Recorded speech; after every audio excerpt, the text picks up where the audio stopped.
Cependant, pour se conformer au modèle statique de l'univers, qui était généralement admis à l'époque, Einstein avait mis de côté cette découverte. Plus tard, il décrira cela comme étant l'une des plus grandes erreurs de sa vie. Bismillahirrahmanirrahim. Assalamu alaikum wa rahmatullah. Mes très chères sœurs, bien-aimées en Allah, j'espère que vous allez bien, que vous êtes bien connectés et tout. Donc, sans trop tarder, nous allons entrer directement dans le vif du sujet. Et nous allons étudier ensemble aujourd'hui un miracle scientifique dans le Coran qui parle de l'expansion de l'univers. Voyez-vous, l'univers dans lequel nous vivons. L'univers est constitué de quoi? L'univers est constitué de tout ce qui est galaxies, étoiles, planètes, satellites, tout. Par exemple, la Lune, c'est un satellite de la Terre. Après, nous avons d'autres planètes, Mars, Vénus, Jupiter, Uranus, Pluton, etc. Après, tout cela peut se réunir dans ce qu'on appelle un système solaire. Nous sommes dans le système solaire. Après le système solaire, nous avons d'autres systèmes solaires, d'autres galaxies, et tout cela s'est réuni et ça constitue l'univers. Maintenant, avant dans le passé, nous allons voir ensemble qu'est-ce que déjà le Coran, il a parlé de tout cela. Le Coran nous a donné une information incroyable. Donc quand nous allons par exemple dans la sourate 51, dans la sourate Az-Zariyat, au niveau du verset 47, Allah subhanahu wa ta'ala, il nous dit ceci. Il nous parle du ciel. Allah, il dit Wassama'a, en parlant du ciel. Wassama'a banaynaha bi'aydin wa inna la musi'un. Allah, il dit le ciel, nous l'avons construit par notre puissance et nous l'étendons constamment dans l'immensité. Donc l'information qu'Allah subhanahu wa ta'ala nous donne ici, il nous dit que le ciel, c'est lui, Allah subhanahu wa ta'ala, qui a construit avec puissance, avec force, et il nous dit c'est lui qui l'étend constamment dans son immensité. L'information capitale ici, c'est le fait que il est en train de l'étendre, c'est-à-dire il est en train de... Ça veut dire quoi, étendre quelque chose? Étendre, ça veut dire, tu vois, on est en train de l'élargir, on l'élargit, on l'élargit. Et Allah, il dit, on l'étend constamment, c'est-à-dire, c'est toujours, il est en expansion. C'est-à-dire, il continue toujours à grandir, continue toujours à grandir, continue à grandir, continue. En grosso modo, ce que le Coran nous donne ici comme code, le Coran nous dit ici que, par exemple, les planètes, avant, formaient un seul bloc, et ils sont en train de s'écarter. Et dans un autre verset, Allah subhanahu wa ta'ala, il nous dit, Allah subhanahu wa ta'ala, il a créé toutes les planètes, il formait un bloc, puis Allah les a séparés. Et ça, on parle, là, ça parle du Big Bang. Le Coran nous parlait du Big Bang. Il nous dit que tout, il a créé tout, ça formait une masse compacte, puis Allah subhanahu wa ta'ala, il les a séparés. C'est-à-dire comment cette séparation s'est faite? Avec une explosion. Ça a explosé. Et quand ça a explosé, quand ça fait boum, cette explosion-là, ça a permis à ce que tous les éléments qui étaient dans cette masse compacte-là, ces éléments-là se séparent et après, ils vont aller former d'autres corps célestes. Et c'est ainsi que nous nous sommes retrouvés à avoir des planètes comme la Terre. Nous avons eu des étoiles, des satellites comme la Lune. Nous avons eu deux autres planètes comme Mars, Jupiter, etc. Et après, nous avons eu des galaxies comme la Voie lactée et tout. Et nous avons encore d'autres étoiles, d'autres galaxies là-haut qui sont encore des milliards de fois encore plus grands et plus impressionnants que la Terre. Quand vous voyez la Terre, là, c'est comme un grain de sable dans un désert. Quand vous voyez tout l'univers dans son immensité, à quel point c'est fascinant, c'est spectaculaire, c'est incroyable, la puissance qu'il y a eu et à quel point cette création elle est fascinante, subhanallah. Allah, il a attiré notre attention sur plusieurs fois sur le ciel. Il nous dit de réfléchir, de méditer, de regarder la planète. Et il nous dit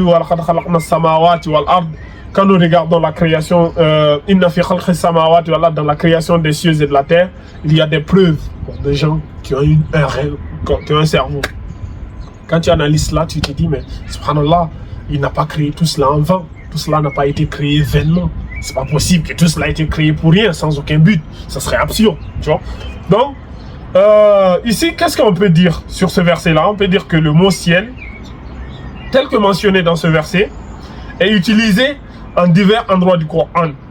Il fait référence à l'espace et à l'univers tout entier. L'évolution historique, scientifique, comment est-ce que les scientifiques analysaient l'univers il y a à peine, même pas 50 ans, 100 ans en arrière. Et voyons ce que le Coran nous dit il y a 1400 ans en arrière. C'est là que vous allez voir à quel point est-ce que le Coran, il est incroyable, il est en avance. Surtout, en fait, c'est fascinant, subhanallah. Jusqu'à l'aube du XXe siècle, le seul concept qui prévalait dans le monde scientifique était que l'univers a un caractère constant et a existé depuis de temps infini.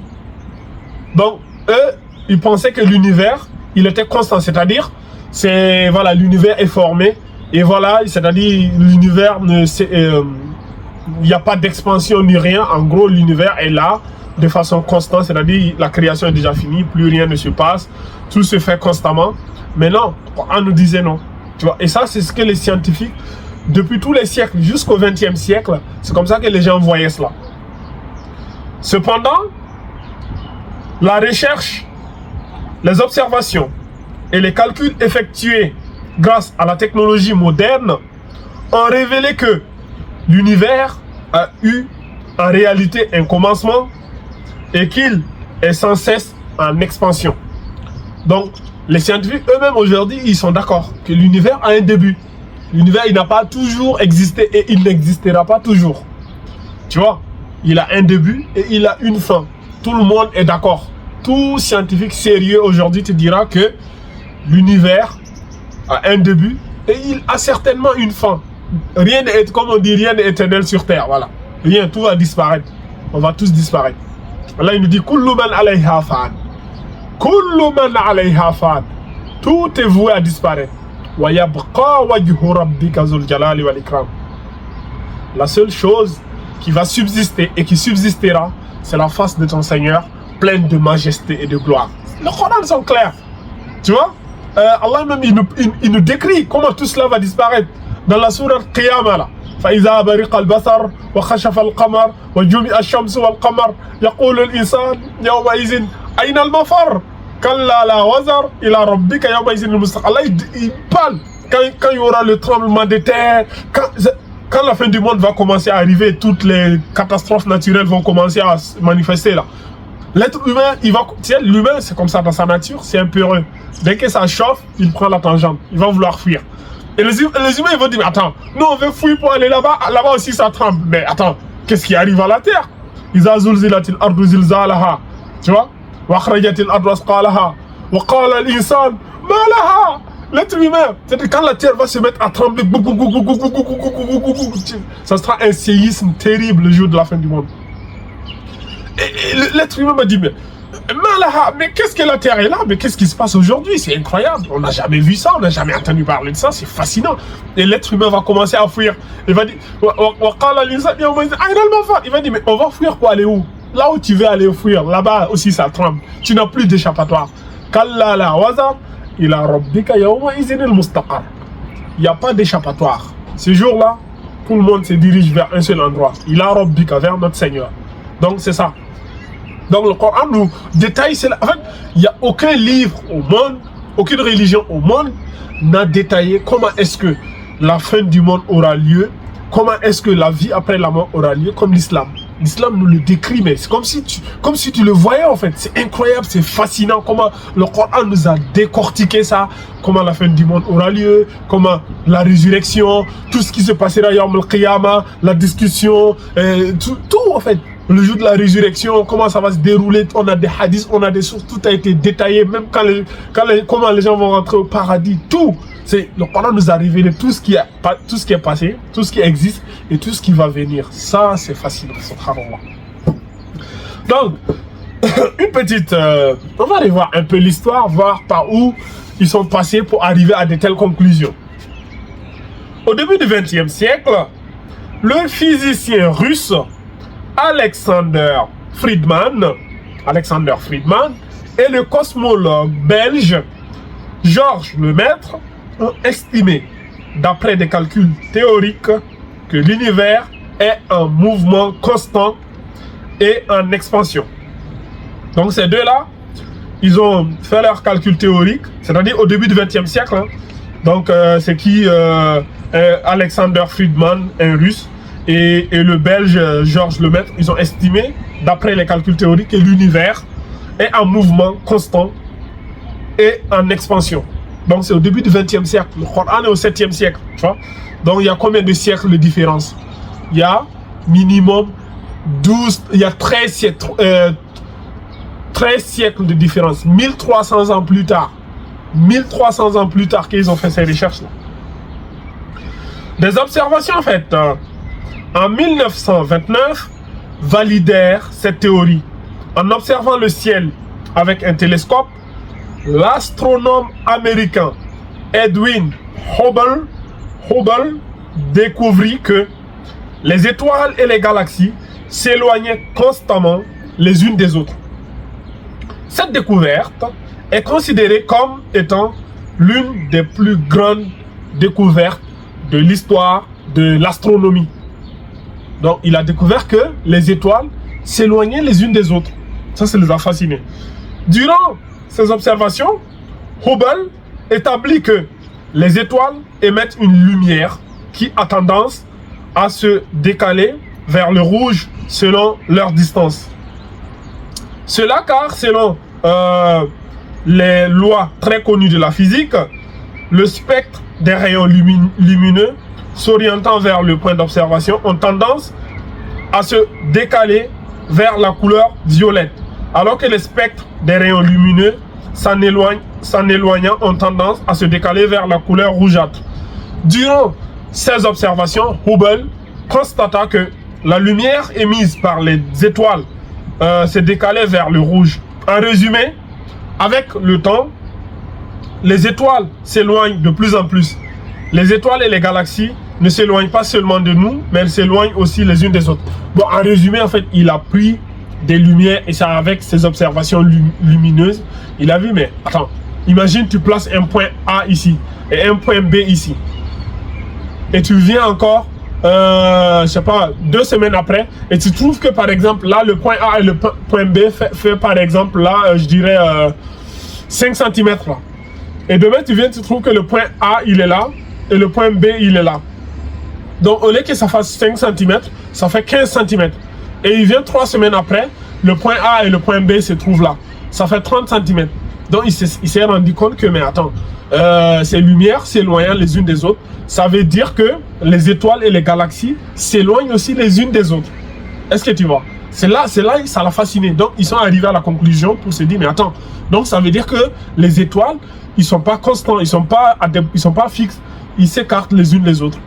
Donc, ils s'éloignent. C'est comme quand vous prenez, je sais pas moi, les ballons là, quand on gonfle les ballons là, prenons par exemple cette bouteille d'eau, imaginez c'est un ballon, et on met par, vous voyez, il y a des petits espaces là, il y a des petits espaces qui sont là à des petites 1 cm, 1 cm, et quand on le gonfle, plus le ballon il va gonfler, plus l'espace qui sépare les deux là, plus l'espace va s'élargir. Vous allez voir que l'espace il fait par exemple là 2 cm, l'espace fera 4, 6, plus il va gonfler, plus ça s'élargit. Bien en gros c'est ça. Donc c'est comme ça que les étoiles aussi s'éloignent les unes des autres. Donc en résumé, avec le temps, les étoiles s'éloignent de plus en plus. Les étoiles et les galaxies ne s'éloignent pas seulement de nous, mais elles s'éloignent aussi les unes des autres. Un univers où tout s'éloigne constamment de tout implique que c'est un univers qui est en constante expansion. Les observations faites pendant les années qui suivent cette découverte ont confirmé que l'univers est constamment en expansion. Afin de mieux comprendre cela, imaginons que l'univers est la surface d'un ballon que l'on gonfle. De la même manière que les points sur sa surface s'éloignent les unes des autres. À mesure que le ballon est gonflé, les corps célestes s'éloignent eux aussi les unes des autres au fur et à mesure que l'univers s'étend. Cette théorie avait déjà été avancée par Albert Einstein, considéré comme étant le plus grand scientifique de l'univers, étant considéré comme le plus grand scientifique du XXe siècle. Albert Einstein, il avait déjà émis ces hypothèses-là. Cependant, pour se conformer au... Cependant, pardon? Oui.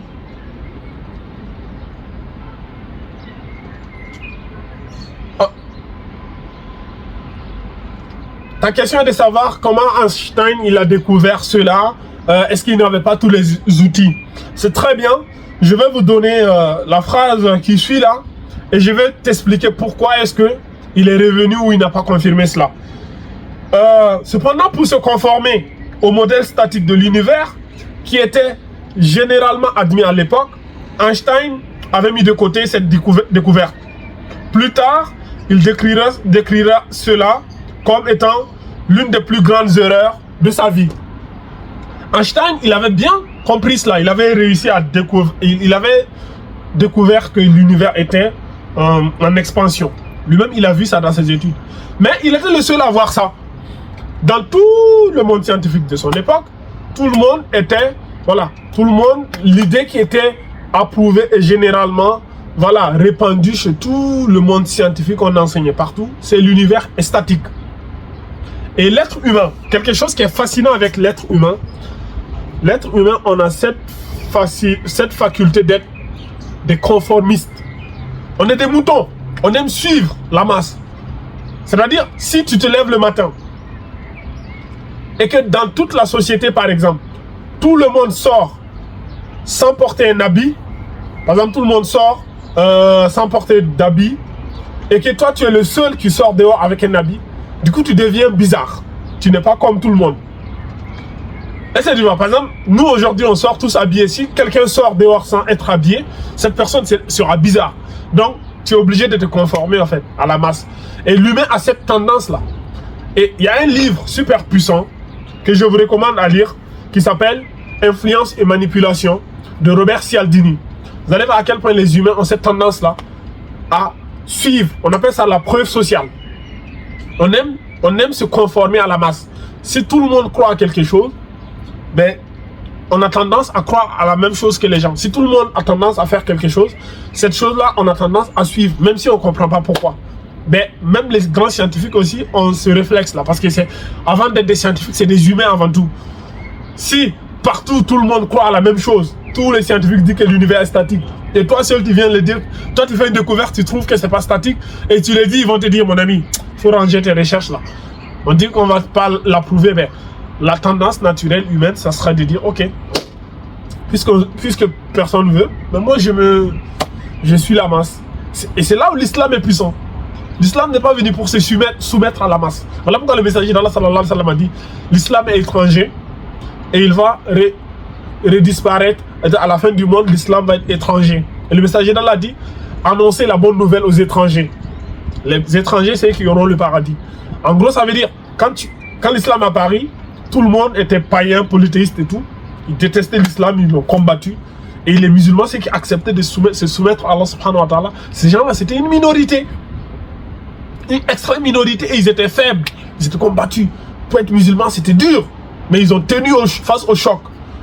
Et Allah lui-même les a récompensés. Allah lui-même a été fier. Allah il dit, Allah subhanahu wa ta'ala en parlant dit, was-sabiquna al-awwalun min al-muhajirin wal-ansar wal-lazina taba'uhum bi ihsanin radiyallahu anhum wa radu an. Allah il dit, les élus parmi les premiers là, les muhajirun, ceux qui étaient à la Mecque là, qui ont galéré à la Mecque là-bas là, et qui ont dû fuir la Mecque pour tellement c'était invivable pour venir à Médine là. Et les Ansar, ceux qui les ont accueillis à Médine, comme si c'était leur propre, et ils les ont privilégiés même. Allah il dit, wa yu'siruna ala anfusihim wa law kana bihim khasasa. Subhanallah, ces versets sont fascinants. Allah il dit, ils ont accueilli les compagnons chez eux, ils ont préféré aux compagnons là, à eux-mêmes, c'est-à-dire ils aiment le bien pour leurs frères plus que eux-mêmes, alors que eux-mêmes ils sont dans le besoin. Par exemple, il fait froid. Ils n'ont qu'une seule couverture, hein.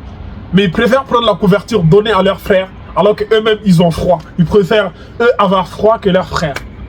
Ça, c'est les Ansar. Wallah, les Ansar, c'est que les Ansar ont fait. Allah, le messager là, lui-même, il s'est arrêté un jour. Il a fait un dua pour les Ansar. En fait, les Ansar, ils étaient tristes. C'était une bataille là. Après l'ouverture de la Mecque, il y a eu la bataille de Hunayn. Le messager là, il a ouvert la Mecque. À la Mecque, il n'y a pas de butin de guerre ni rien. Il n'y a pas eu de confrontation. Et les gens de Taïf et ses alentours ont dit, mais les Mecquois, c'est des faibles. Et ils n'ont pas assez de force. Nous, on va combattre l'islam. Donc, ils ont réuni des milliers de personnes pour attaquer les musulmans. Du coup, ils se sont affrontés à Hunayn. Et le messager d'Allah, ça a été dur, mais les compagnons les ont vaincus. Quand les compagnons les ont vaincus, le messager d'Allah, il a reçu du butin. Le butin de guerre. Il y avait beaucoup de animaux, beaucoup de moutons, de chameaux, de bœufs, plein de cheptels, comme ça. Et quand le messager d'Allah, il a reçu, tellement il est généreux, le messager d'Allah, il a distribué ça parce que les habitants de la Mecque venaient à peine de se convertir à l'islam. Ils venaient à peine de se convertir. Le messager d'Allah dit, ok, puisque vous venez de vous convertir, on va vous donner le butin. Donc le messager d'Allah, il prenait le butin, il donnait. Par exemple, les Abu Sufyan, là, les chefs de la Mecque, là, et ils faisaient la queue, ils venaient, le messager d'Allah lui a donné 100 chameaux. 100 chameaux à lui seul. Alors qu'il y a des gens là-bas, ils n'ont pas eu. Il est parti, il a déposé, et il revient encore, il fait la queue. Il revient encore. Il dit, oui, moi j'ai eu, mais mon fils, lui, il veut encore. Et le messager d'Allah donne 100 chameaux à son fils. Il fait la queue encore, il revient. Il dit, oui, mais mon deuxième fils, lui aussi. On lui donne 100, lui seul et sa famille, ils ont eu plus de 300 chameaux. Et ce n'est pas les seuls. Et les habitants de Médine, ils sont là, ils regardent ça, ils disent, mais quoi? Mais qu'est-ce qui arrive au messager d'Allah? En fait, ils n'ont rien compris. Ils n'ont pas compris à la politique du prophète. Mais le prophète ne comprend pas. Et ils ont commencé à murmurer, tiens, la jalousie. Tous les êtres humains sont touchés par la jalousie. La jalousie, c'est très dangereux. La jalousie, ça bouffe toutes les bonnes actions que tu es en train de faire là. C'est comme si tu as allumé du feu. Ça brûle tout. Faites attention à la jalousie, hein, les sœurs. Faut jamais tomber dans ça. Quand ta sœur a quelque chose de bien, dis Alhamdulillah et dis qu'Allah lui bénisse. Dis Masha'Allah. Et demande à Allah de t'accorder un bien similaire. Et qu'Allah bénisse le bien que lui là. Ils ont commencé à dire, ah, t'as vu Mohammed, nous on l'a accueilli chez nous à Médine, on l'a bien hébergé chez nous, on a accueilli ses compagnons et tout, on a souffert, on a galéré, on a fait les djihad et tout, on est mort, machin. Et aujourd'hui, ils ont eu les butins de guerre. Et qu'est-ce qu'il fait? Il préfère donner à Makkah, parce que Makkah c'est sa famille, c'est voilà, il préfère donner à ses proches parents que nous. Et cette rumeur-là a commencé à sortir. Et jusqu'à il a atteint les oreilles du messager d'Allah, sallallahu alayhi wa sallam. Le messager d'Allah, il a entendu cela, il était en colère. Il les a réunis, il dit réunissez-vous. Une réunion entre moi et vous, les gens des enfants. Ils sont réunis. Le messager d'Allah, il dit, j'ai entendu des choses, dites-moi, parlez. Parlez, je vous écoute. Personne n'osait parler. Le messager d'Allah, n'ayez pas peur, n'ayez pas honte. On est là pour discuter entre hommes et hommes. Il n'y a pas de rancune ni rien. Dites le fond de vos pensées là. T'as vu? Et personne n'osait parler. Le messager d'Allah les a parlé. Le messager d'Allah, j'ai entendu que vous avez dit que parce que moi je viens de la Mecque, maintenant on a ouvert la Mecque, donc j'ai eu les butins de guerre, j'ai donné à mes proches parents, je donne le butin à mes proches parents et je vous délaisse parce que je préfère mes proches parents que vous. C'est ce que vous avez dit, je sais que c'est ce qui a été dit, n'est-ce pas? Ils étaient là, ils avaient honte. Et le messager d'Allah sallallahu alayhi wa sallam les a expliqué sa politique. Il les a dit, ces gens-là, ils viennent de rentrer dans l'islam avant-hier. Ils viennent de se convertir, ils sont nouveaux. C'est des gens, et ils sont venus, ils connaissent même pas le tawhid ni rien dans le din. Et ils ont juste, voilà, c'est un effet de mode. L'islam a vaincu la Mecque, a ouvert la Mecque. Donc, puisque tout le monde est devenu musulman, puisque surtout les leaders, les Abu Sufyan, les leaders là, c'est eux qui ont l'opinion publique en fait, c'est eux qui dictent le ton. Si eux ils prennent une position, 90% de la population vont les suivre. Le messager dit, mais ces gens là, c'est eux les leaders. Si ces gens-là, si on les a avec nous, c'est une force. Et ils aiment la dunya. On va utiliser la dunya pour les attirer dans le din. On va prendre le bien de dunya, les donner. Et grâce à ça, ça va leur permettre, eux, d'être contents, d'être satisfaits. Et ils vont maintenir la masse, là, la masse. Et là, s'ils créent une rébellion, ça peut nous fragiliser. Mais si eux, nous les avons avec nous, c'est une force. Donc, le messager d'Allah, il était visionnaire. Et c'est ce que même les politiciens d'aujourd'hui font. Dans chaque ville, dans chaque quartier, là. Les politiciens, ils ont leur homme de confiance. C'est des gens, des leaders d'opinion, des gens qui peuvent rassembler la jeunesse, les gens qui peuvent rassembler les jeunes. Et ces gens-là, tu vois, les leaders politiques les prennent souvent, ils les mettent à côté d'eux. S'il y a quelque chose, c'est ces gens-là, ils vont dire, allez-y, dire ça. C'est parce que c'est eux, c'est les vrais leaders. Le messager d'Allah a compris ça. Ces gens-là, c'est eux les chefs, les leaders. Et si on les a avec nous, si on les donne, les dunya là, ça va apaiser leur cœur, ça va diminuer leur rancune. Parce qu'ils vont se dire, ah, l'islam est généreux, le prophète est généreux. Donc, en plus, il nous a honorés, il nous a donné tous ces biens-là. Donc, on reste dans le dîn. Donc, le temps pour eux d'apprendre le dîn, de connaître le tawhid et tout, c'est ça ma politique, en fait. Mais eux, là, ces gens-là, et ils vont rentrer chez eux tout de suite à la Mecque avec les chameaux, avec toutes ces histoires-là. Mais moi, je rentre parce que les gens de Médine pensaient que puisque la Mecque a été ouverte, ils pensaient que le messager d'Allah, sallallahu alayhi wa sallam, il ne va plus retourner à Médine, il va retourner à la Mecque et il va délaisser Médine. Le messager d'Allah les a dit non. Il les a dit Al-mahya mahyakum wal-mamatu mamatukum. Le messager d'Allah, sallallahu alayhi wa sallam, les a dit. En fait, j'étais en train de vous dire que le messager d'Allah, sallallahu alayhi wa sallam, il les a dit Al-mahya mahyakum wal-mamatu mamatukum. Ma vie est avec vous et ma mort est avec vous. Pourquoi? Parce que les Mecquois que vous voyez là, et ils vont rentrer avec des chameaux à la Mecque. Mais moi, je rentre avec vous. Est-ce que vous ne serez pas content qu'ils rentrent avec des chameaux et le messager d'Allah rentre avec vous? Qu'est-ce qui a plus de valeur à vos yeux? Ce qui a plus de valeur à vos yeux, c'est quoi? C'est le messager d'Allah ou bien c'est les biens? Si vous voulez la dunya, là, on vous donne dunya. Autant que vous voulez, on vous donne tout ce que vous voulez. Mais si vous voulez Allah et son messager, vous aurez le messager d'Allah. Le messager d'Allah les a dit, eux là, c'est des nouveaux, ils viennent d'arriver. Ils ne connaissent pas le dîn, ils ne connaissent pas le tawhid, ils ne connaissent rien. Puisqu'ils n'ont pas cette base-là, il faut qu'on les attire par la dunya. Et à travers la dunya, ils vont aimer le dîn. Mais vous, moi j'ai confiance en vous. Je sais que vous gagnez un petit pain ou que vous gagnez un chameau, cela ne va rien changer fondamentalement. Parce que vous, j'ai confiance en votre foi. Votre foi, elle est intacte. Donc, il ne faut pas vous comparer aux gens. Il ne faut pas que vous soyez jaloux pour ces biens éphémères de dunya. Tu vois? Et le messager d'Allah maintenant, sallallahu alayhi wa sallam, il les a fait un dua. Il les a dit, Allahumma arhamni al-ansar, warham abna'i al-ansar, warham abna'i al-ansar. Tu vois, le messager d'Allah, sallallahu alayhi wa sallam, il les a dit, oh Allah, fais miséricorde aux ansar, c'est-à-dire aux habitants de Médine, là. Il faut les faire miséricorde.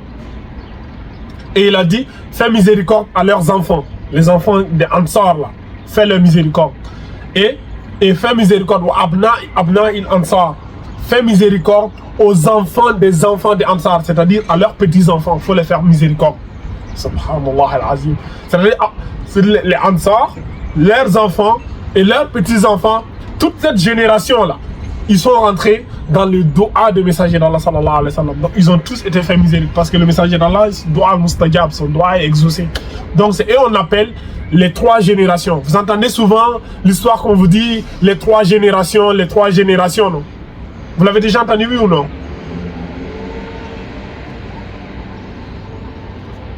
Vous suivez ou pas, les sœurs?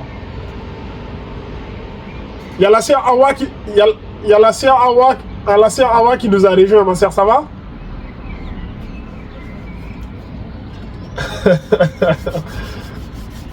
D'accord. D'accord, c'est pas grave, ma sœur. Sois la bienvenue parmi nous. Donc je continue, j'étais en train de raconter l'histoire des Ansar et du messager d'Allah, sallallahu alayhi wa sallam. Il a fait le dua pour les Ansar, pour leurs enfants et leurs petits-enfants. Donc c'est eux-là, on appelle les trois meilleures générations. Les trois meilleures générations en islam, c'est-à-dire c'est les meilleurs qui ont existé. Et c'est ces générations-là que Allah subhanahu wa ta'ala, il a parlé dans le verset du Coran en disant وَالسَّابِقُونَ الْأَوَّلُونَ مِنَ الْمُهَاجِرِينَ وَالْأَنصَارِ وَالَّذِينَ اتَّبَعُوهُمْ بِإِحْسَانٍ. C'est-à-dire les premières générations parmi les muhajiroun, ceux qui ont quitté la Mecque pour venir à Médine, et les Ansar, et ceux qui les ont suivis dans ce chemin-là, qui est le ihsan. Ihsan ici, c'est le plus haut degré du foi. Tu vois, le foie, quand tu atteins ce niveau, on appelle, on a la foi, j'ai oublié, il y a l'iman, et il y a le ihsan. Je me rappelle plus exactement du hadith, mais bon, juste pour vous dire, ils les ont suivis dans le bien. Et c'est ces générations-là, ces 3 générations-là, qu'Allah il dit, ces 3 générations-là, Allah il dit, radiallahu anhum waradu an. Allah les a agréés et eux aussi ils ont agréé Allah. Allah il dit wa'adda lahum jannatin tajri tahtaha al-anharu khalidina fiha abada. Allah il dit nous avons réservé pour eux des jardins jannatin tajri sous lesquels coulent des ruisseaux khalidina fiha, ils vont demeurer là-bas éternellement. Et dans l'autre verset Allah il dit kuntum khayra ummatin ukhrijat lin-nas ta'muruna bil ma'ruf wa tanhauna 'anil munkar wa tu'minuna billah.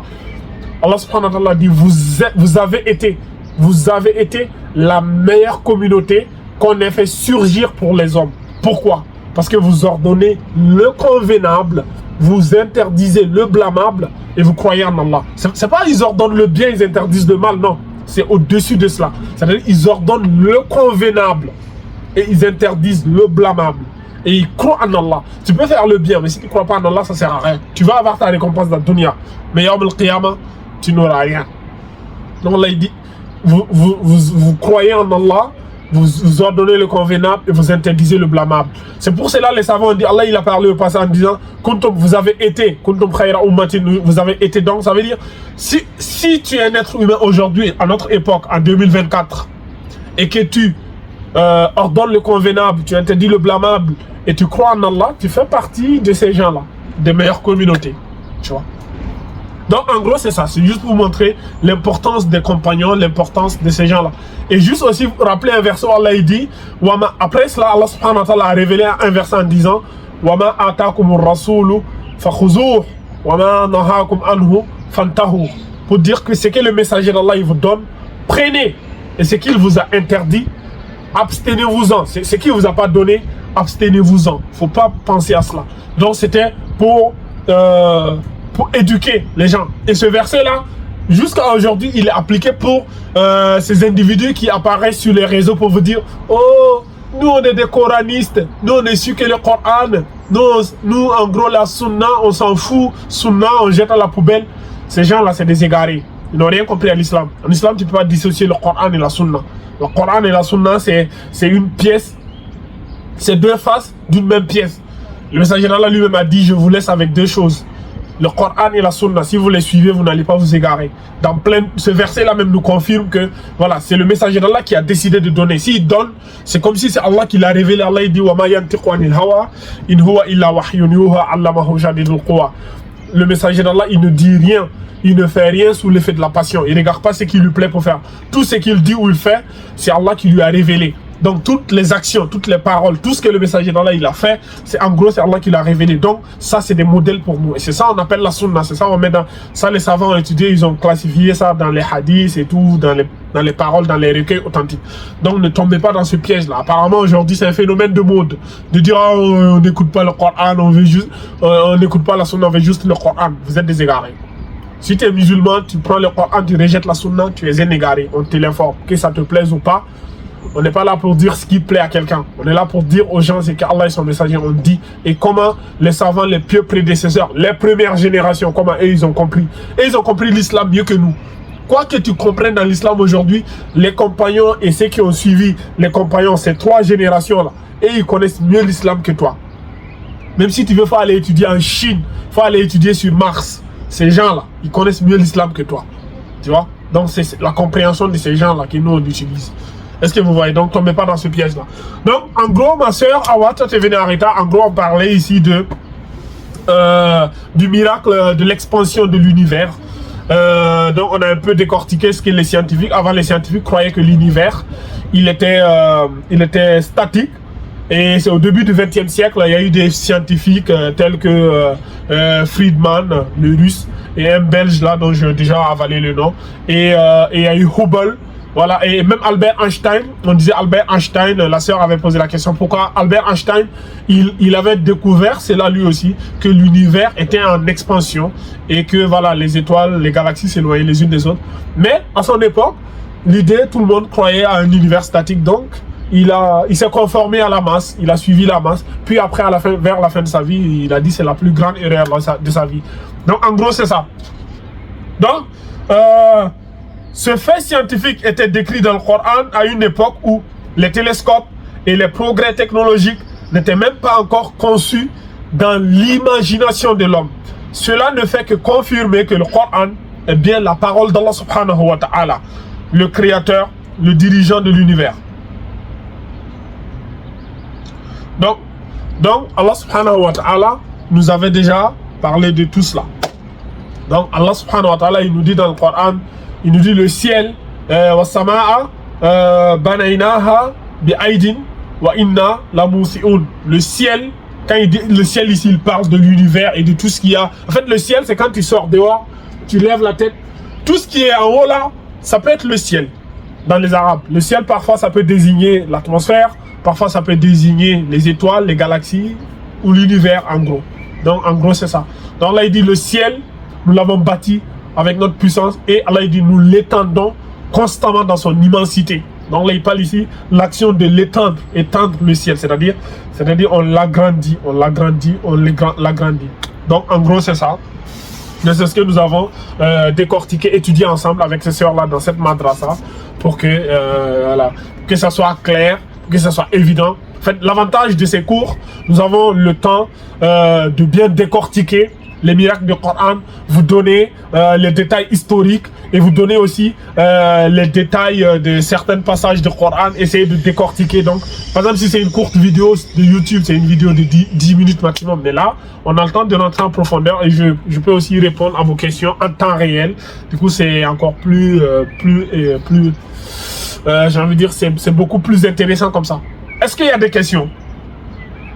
Je vous écoute.